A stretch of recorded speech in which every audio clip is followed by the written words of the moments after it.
Good morning, it's August 28th. This is To My Liberal Friends.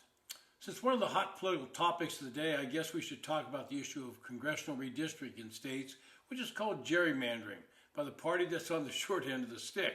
If you're doing it, it's just doing it right, what's right. Democrats have been doing it for years. Texas started this latest battle by calling a special session of the legislature with the sole purpose of redrawing the congressional district lines. Pundits looked at this and suggested it would mean 5 additional Republican seats in Congress. Texas defended this action by pointing at the rapid growth in population within the state has made some districts larger than others in terms of population. Normally this would be done after the 10-year census, but that would not occur until 2030, and Texas felt that was too long and violated the one man, one vote theory. Democrats in the legislature fled the state to deny the legislature a quorum. But in the end, they had to finally return as Texas threatened legal action, both in the form of fines or even vacating their legislative seats. This week, Texas passed the new map they had created, so the war is on nationally.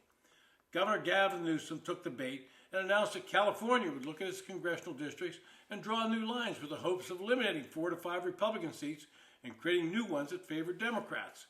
He will have to get this passed on a vote to overturn the independent commission that California uses, and there's no guarantee he's going to be successful. But come 2030, and the experts predict that California will lose 4 to 5 seats, and suddenly they won't have the leeway to create safe seats, and Democrats will be forced to run against each other. Now, in my experience in Washington, nothing a member of Congress hates more than having their safe seat put in jeopardy. And as expected, former President Barack Obama had to weigh in on the debate. Here's his quote on the situation. Quote, "Over the long term, we shouldn't have political gerrymandering in America. Just a fair fight between Republicans and Democrats based on who gets better ideas." And then he said, because there's always a but, since Texas is taking direction from a partisan White House and gerrymandering in the middle of a decade to try and maintain the House despite their unpopular policies, I have tremendous respect for how Governor Newsom has approached this, end quote.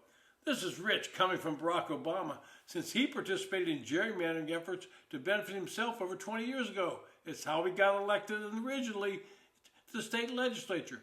But why let those facts cover up his grandiose opinion today? Democrats have been very adept at gerrymandering districts in states they control. Now here's some facts that they seem to ignore in today's discussion. In Illinois, where Democrats initially fled those Texas Democrats to deny Abbott the quorum he needed to pass his new map, Democrats represent 14 of 17 districts, or more than 82% of the state. But guess what? Kamala Harris won Illinois last year by fewer than 11 percentage points, 54 to 43. But yet Democrats have their districts drawn to favor them. Democrats achieved this feat by creating a map so preposterous that even Stephen Colbert felt compelled to ask Prairie State Governor J.B. Pritzker about it during an otherwise softball interview.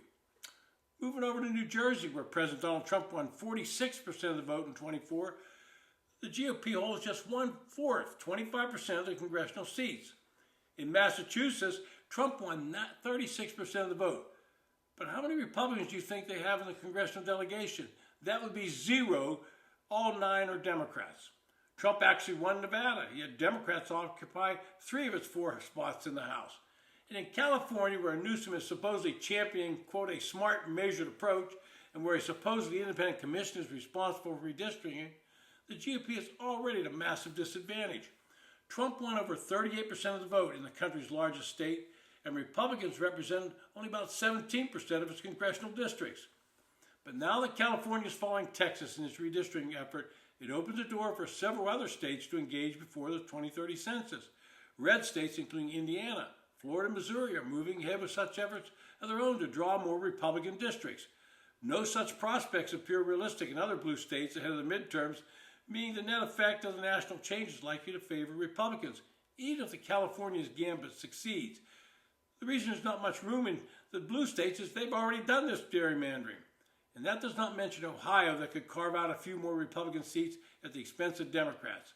The bottom line is that while some Democrats want to react to the Texas redistricting plan, they should realize they're holding a weaker hand in this game of poker.